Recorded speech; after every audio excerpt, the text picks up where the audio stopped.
revealing the initial 911 call came from one of the surviving roommates' cell phones. Police also saying for the first time that there were several other friends at the house when that 911 call came in, which of course was hours after the actual murders themselves.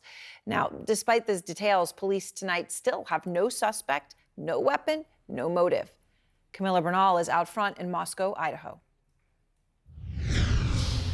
This incident has shaken our community, and we continue to mourn for the victims. More than a week after the killings of 4 University of Idaho students, the mystery over who murdered them only deepens. As investigators search the crime scene, police revealing who is not considered a suspect, beginning with the 2 roommates asleep in the home, as 4 others were stabbed to death. How does one individual kill 4 people at night and not wake up the other 2 roommates? I don't even know that information at this point in time, and that's why we're continuing to investigate. But police able to clear the roommates as suspects, adding that one of their phones was used to place the 911 call just before noon that day. The initial caller not revealed, and police say several people talked to the dispatcher. There was other friends that had arrived at the location. Those friends first called over by the roommates when they thought one of the victims was passed out and not waking up. Also cleared as a suspect, a man Kaylee Goncalves called several times after she got home at 1:45 a.m. Her family says it was an ex-boyfriend and that they never suspected him. He is not a suspect. He is not suspicious. He is 100% innocent in this. Police also cleared as a suspect someone seen in video from a food truck that 2 of the victims visited that night, and a driver that picked up Goncalves and Madison Mogen to bring them home after visiting the food truck. Homicide by stabbing. The murder weapon we know is a fixed blade knife, generally much stronger than a kitchen knife and commonly used in hunting. Police say all 4 victims were likely sleeping at the time of the attack, but some possibly woke up and defended themselves. There were stab wounds on the hands of at least one of the students that make it appear that it would be defensive wounds.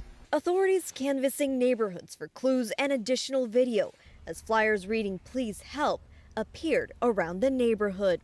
Kaylee Goncalves' mother telling NBC she's urging the killer to end the mystery. The guilt has got to be just overwhelming. It's got to be sickening. Stop hiding, stop running. And all of these families want to find the killer. They want answers, they want justice. But in the meantime, they're also planning funerals. Ethan Chapin's, the 20-year-old, his funeral is happening as we speak. Cameras were not allowed inside of the service, but his mother spoke before that service. She was extremely emotional, saying that her son is one of the most incredible people you'll ever meet. They asked everyone to wear blue because he is a triplet, and blue was his triplet color. Joining me now is host of HLN's Real Life Nightmare, retired cold case investigator Paul Holes. Paul, great to see you. What do you make of this case so far, particularly what seems to be the scarcity of information, or at least lack of publicly released information? Do you think that maybe authorities know more than they're revealing? Well, there's no question that authorities know more than what they're revealing. But I think, as I'm watching this case and watch it unfold, I think authorities are still trying to figure out exactly what they're dealing with. Initially they came out and said, this appears to be a targeted attack. There's no concern to the rest of the public. But then since then, they've retracted that. And I believe as they investigate this case, they're starting to realize it's maybe more complicated than what they first thought. How so? Well, I believe what's happening is that you have 4 victims, and this is obviously a huge case. It's very complicated. And when they went into this crime scene, they likely saw that maybe 1 or 2 of the victims had more violence inflicted on them. The offender spent more time with them, and they thought, okay, these were the intended targets, and that the other victims in the house were secondary. So they focused their initial investigation thinking, okay, it's going to be something, a relationship, some sort of prior interaction that the offender had with those particular victims. However, When that didn't pan out, now I think what their understanding is that there's a possibility that the offender, the killer, is a complete stranger to these victims, and that the reason that they're seeing that some of the victims had more violence on them was due to the circumstances as the violence was being inflicted. The details we mentioned about the hours leading up to the murders, how crucial is the timeline, and maybe how far would you go back looking?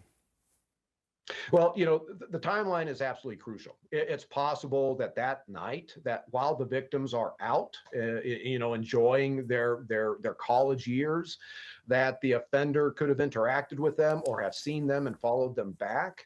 So that is absolutely mandated to follow up on. However, right now they've only released information of the victims' timelines for that evening. And oftentimes killers make the decision to kill within 72 hours, 3 days before the attack. So they need to go back and actually figure out, well, what's been going on in these victims' lives 3 days prior to this attack, if not further. We just got about 30 seconds left. Can you wrap your head around the fact that there were 2 other roommates who seemed to have, slept through the murders and were not attacked?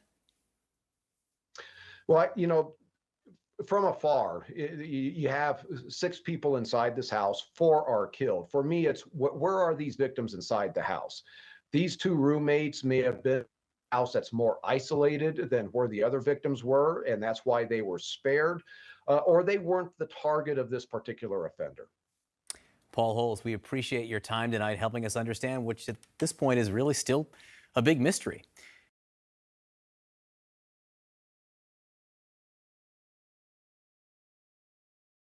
Good afternoon, everyone. Thank you for joining us here on KREM 2 News First at 4. I'm Whitney Ward. Tonight, 5 days after the attack on 4 college students near the University of Idaho campus, just into our newsroom here shortly, we are learning new details from the Latah County Coroner's Office. However, we still have many remaining questions. Now, tonight we have team coverage of this breaking news. Amanda Rowley live at the house on King Road where those bodies were found with new details on this murder investigation. Janelle Finch is also in Moscow tonight with how the community is reacting. First, though, we turn to Mark Hanrahan, who is joining us here in the KREM 2 studio with what we've learned from the coroner's office this afternoon. Mark? Yeah, good afternoon to you, Whitney. In the last hour, we received the cause and manner of death for all 4 murder victims. So take a look at this new information right here. The cause of death for Ethan, Kaylee, Xana, Madison, it's all listed as murder by stabbing. All were pronounced dead at noon on Sunday. Moscow police did say yesterday that all victims had been stabbed. The autopsy report confirms this, and it's now a murder investigation. What we still don't know, based on this report, is what time the victims were found. We don't know where in the home they were stabbed, where they were in the house, or if any of them fought back. We don't know who called 911. We don't know if one victim seemed to be more of a target than the others. These are all questions we have continued to ask Moscow police. Police officers have said they are keeping many of the details private right now to make sure they don't compromise their investigation, but we will continue to ask questions and bring you the very latest information just as soon as we get that. Whitney?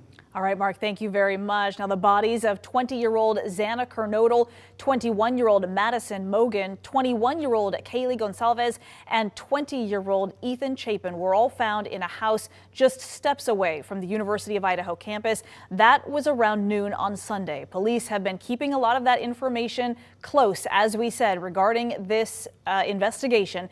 At a press conference just yesterday, the Moscow police chief laid out what they are willing to share with the public.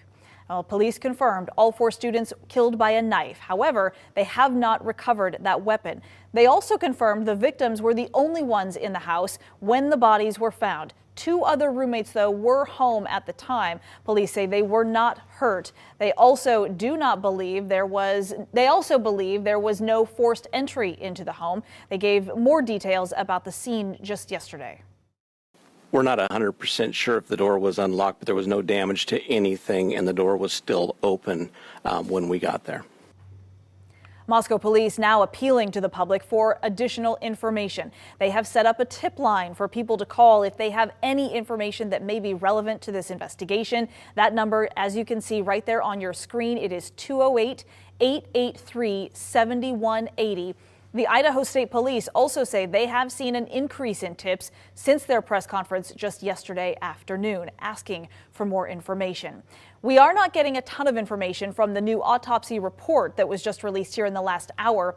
However, there has been a lot of activity at the crime scene itself today. For more on that, we are turning straight to our Amanda Rowley live in Moscow. And Amanda, what have you seen there today? Well, Whitney, at this hour, this crime scene still remains active, and it's Idaho State Police forensics team that are on site here. I've seen several people coming and going inside and out of the house, carrying boxes, wearing gloves. At one point, I believe I even saw a couple flashes believed to be from a camera coming from the windows inside the house. In fact, this afternoon, I did notice the back sliding door to the house was opened at one point today. We could see red markings stuck to the frame of the door. Now, Idaho State Police spokesperson Aaron Snell told me this afternoon it was believed that the potential suspect came through the sliding glass door. But again, there appeared to be no signs of forced entry. Now, he explained to me just a few hours ago what ISP's forensic team is working on at the scene right now. They're just kind of reassessing the house. They're going through it. They're looking for any potential additional evidence. They're collecting it. They'll take additional photos. I mean, they're kind of going over it. It's a large crime scene, and not that anything in particular was missed. However, it's always good to have another set of eyes go over things, especially of a crime of this magnitude. Now, we also confirmed today the FBI's Behavioral Analysis Unit is also assisting with the case. They do a variety of things, including crime analysis, create profiles of unknown offenders, offer investigative suggestions, and help with interview strategies. Now, ISP is also expecting an FBI command vehicle to arrive in Moscow to provide more workspace and additional resources for the investigation. Now, at this time, ISP says the roommates who were at the home during the attack but were not injured are in fact cooperating with investigators, and right now they are not considered suspects or persons of interest, but ISP says they have not ruled anyone out. Tonight, Snell is insisting that no one has been cleared from this investigation. Reporting in Moscow, Amanda Rowley, Crime 2 News. All right. Thank you very much, Amanda. Students and families there in that area still having a lot of questions about these murders. Some have criticized Moscow police for not sharing more information sooner. We spoke with the former Pullman police chief, Gary Jenkins, who is now serving as the interim chief at WSU. He told Creme 2 today, this early in the investigation, law enforcement always has to be careful about what details are made public. Just trying to make sure that when detectives go out and interview people, it's based on what they know, not what they've heard on the news. And so it's really a balancing act for them, trying to release enough information so that if there is a potential threat, that the public can take precautions for that, but also at the same time not jeopardize a homicide investigation. Moscow police have walked back on claims that the community is safe after Sunday's stabbings. At yesterday's press conference, Chief James Fry in Moscow said they could not guarantee that there is no threat to the public. The department and other agencies have since stepped up patrols around the community. Our Janelle Finch is now live in Moscow with more on that. Janelle? The people I spoke to today here in Moscow say they commend the Moscow police for bringing in added resources, the Idaho State Police and FBI, to figure out who could have committed these crimes against these students. Today on Facebook, the Moscow School District informed parents that Idaho State Patrol cars would be monitoring the area around its 7 schools as they are in town to support local police in finding who's responsible for 4 murders earlier this week. One Moscow School District mom says she's thankful Moscow PD are calling on the necessary agencies to help figure out what exactly happened on Sunday and protect the community. Being around town today, this morning, I noticed quite a few more law enforcement just out and about. I'm really grateful for them. In a press conference yesterday, we learned from the Moscow Police Chief, James Fry, that the department has called on 25-plus investigators, the Idaho State Police and FBI, to assist in solving this case. As we've mentioned at this time, no suspect is in custody.